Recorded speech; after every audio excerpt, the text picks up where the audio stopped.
Team of the season is just around the corner, and that means one thing: a massive market crash is about to happen.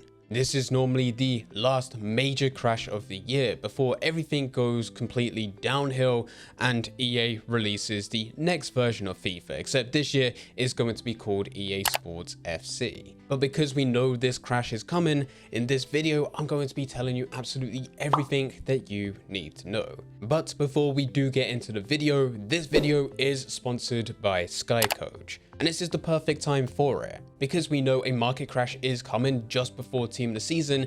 What you can do is head over to SkyCoach, buy FIFA coins, and be stocked up and ready so that once that crash happens, you can buy into players for a fraction of their current price. This will allow you to have a much better team and hopefully buy into even more players or even better players. So if you want to take full advantage of Ultimate Team, then make sure you use the link in the description down below and use Fnatic at checkout to get a 10% discount. And getting back into the video. So we know a Team of the Season crash is coming because it happens every single year. But there's normally a few slight differences. Back when Ultimate Team was relatively new, we're still talking about 2014 and before, whenever Team of the Season would release, that is when the crash would happen. That's when people would load up on as many FIFA points as possible and then spend all of those FIFA points on packs in hopes to get a Team of the Season player. But since Team of the Season is a reoccurring promo that happens every single year, everyone knows it's going to happen. They know that there is going to be a crash during Team of the Season when it is released, so what they do is sell everything of value within their club beforehand so that after Team of the Season they can buy it back at a fraction of the price. But that in itself also causes another crash. Now, before Team of the Season, you would start to see players drop in value. And normally players throughout the whole year of Ultimate Team, they do decrease in price. They are constantly going down because more and more coins get added to the transfer market. But you'll see that there is a massive dip during these times. For example, if we were to look at Mbappe, just before Team of the Year within December, he was worth about 1 million coins on Xbox and PlayStation. But by the end of December, he dropped around to 750k on both Xbox and PlayStation. This was where everyone that did own Mbappe started to sell him off, flooding the market, dropping his price all of a sudden just in the space of less than 30 days, and then would gradually buy him back. Now he did jump up slightly within January because he was taken out of packs. If you was to pack Mbappe, it would be because you was able to pack the Team of the Year, not his normal gold card. But then after Team of the Year, yet again, he dropped down, eventually making his way up again through February and March, and now he's starting to decline again. This is where everyone is starting to sell him off because they are getting ready for Team of the Season. And this is going to happen with most high value cards. Anyone that is still relatively expensive for a rare gold card won't really last that long. There's better cards within the game, and because we're coming up to Team of the Season, they want to test their luck to see if they can get something good, so they're going to sell. This is what now causes a crash before Team of the Season itself, and then once Team of the Season is released, there is another crash. But there is one type of card which normally does okay at this time, and this is actually Team of the Weeks. Now it should be made clear that not every Team of the Week is safe. For example, just like the 91 rated rare gold Mbappe, the 92 Team of the Week Mbappe also went down in price before the likes of Team of the Year. It saw a very similar decline throughout December, started to bounce back a bit towards the end of January, February, and then even March, and is gradually starting to go down, but just very little as of right now. The Team of the Week cards that I'm actually on about are those which are at their very cheapest, mainly because they can't go any lower. But typically, every single year, because the promo that we're all preparing for is Team of the Season, everyone believes that Team of the Weeks are going to be used in order to complete SBCs. And in some cases, they are. But in most cases, they end up losing value before that happens. So, how do you actually make coins with these? Because of player anticipation. Between now all the way to the beginning of Team of the Season, what normally happens is people buy into cheap Team of the Week cards in order to prepare. They buy as many as they can, one of each card, store them to the club. Some people buy loads and keep them as their unassigned because now they have duplicates. This takes up the supply for the amount of Team of the Weeks available, and demand increases as time goes on.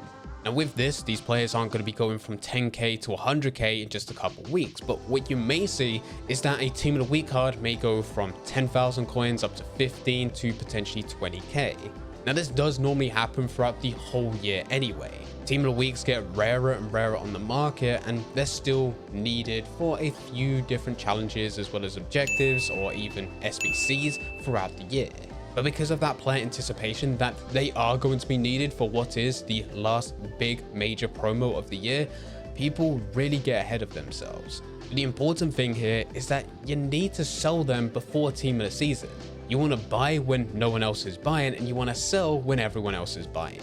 Because normally what happens is when the first Team of the Season is finally released, this is normally the community Team of the Season, and when players realize that EA hasn't released any challenges which actually require Team of the Week players, they suddenly drop in value. If you're holding them at that point, it then becomes a rush for you to undercut the market so that you can get a quick sell and potentially even break even, but most people make a loss. So my advice is always to sell them before Team of the Season is actually here, maybe a week or two, so that you can guarantee that you will be making profit from them before it goes down, just like every other player. But Team of the Weeks typically see a delay because most people believe that they will be needed. But overall, most players within Ultimate Team will go down in value. There's just no way to avoid it. It's not just because Team of the Season is released and it provides so many different players and there's so many people that buy into FIFA points or hold their packs in order to try and get one of these from a pack, but also because of the sheer amount of Team of the Seasons that get released. And also, we're talking about this being the end of the year. Player interest gets very low after Team of the Season. And normally what you'll see, and you can go and use a site such as Footbin, you can look at FIFA 22 players, FIFA 21, FIFA 20, whatever previous FIFA, look at specific cards such as Team of the Years, see what their price was before Team of the Season and see what it is after, and watch how much they drop. It is the exact same situation every single year. We can look at Team of the Year Lewandowski. When he was first released into packs, he was about 1.6, 1.8 million coins spread across both Xbox and PlayStation. By the time he got to March, he was around 700k. During Team of the Season in May, he went all the way down to around 200, maybe 280 across Xbox and PlayStation. He slightly increased back to around 300, 400k, and then continued to carry on going down. 1 month before the release of FIFA 23, Lewandowski was valued about 80,000 coins. The interest just became so low with the market being filled with so many different players. It simply wasn't enough demand for any of these players to maintain their price. This year, it felt incredibly hard to pack a Team of the Year. The pack weight was ridiculous. So we are actually going into this with a lot of Team of the Year players being valued much higher. But still, they're going to drop. My recommendation, because of everything that we've gone through, it is still worth selling some of the more expensive players that you have within your club. Whether you're using them or they're just within your subs, reserves, or maybe just within your club as a whole, you're not even using them, it's worth going through and it's worth selling them. You'll claim the coins now, and even though, yes, the market is starting to dip, this is just the very beginning. You can then claim the coins now, use some of those coins to buy into some of the cheaper Team of the Weeks. These are the low risk investments. Buy those which are pretty much at discard value, but still have a relatively high rating that you can go and use them within SBCs if it does require a Team of the Week player, plus also a rating. Those are the types of cards which will be desirable. Just buy one, send them to your club, and hold them. Hold them up until a couple weeks before Team of the Season, and then sell them on. Most of them you will be able to make a decent amount of profit from. There will be occasional ones where you probably just break even or make just a couple hundred coins profit. But at the end of the day, profit is profit. And you've been able to make profit in a constantly declining market, which is amazing. Those coins will now take you a lot further. Throughout Team of the Season, it's entirely up to you what you do. I personally would use an untradeable team and keep those coins in my account and just sit on them. With all the packs that I've been able to save up, I'll open them and keep on recycle them into SBCs to go and get even more packs. And then coming towards the end of team of the season, that's when I would buy my team. The choice is entirely up to you where you buy into, because it's next to impossible to time the bottom of the market. But you are guaranteed to be buying at a much lower price whenever you do buy in compared to what you actually sold your team for initially. And that in itself will put you in a much better position. But anyway guys, I hope you guys did enjoy it. If you did enjoy it, don't forget to leave a like and subscribe. But for now, I'm going. So see ya.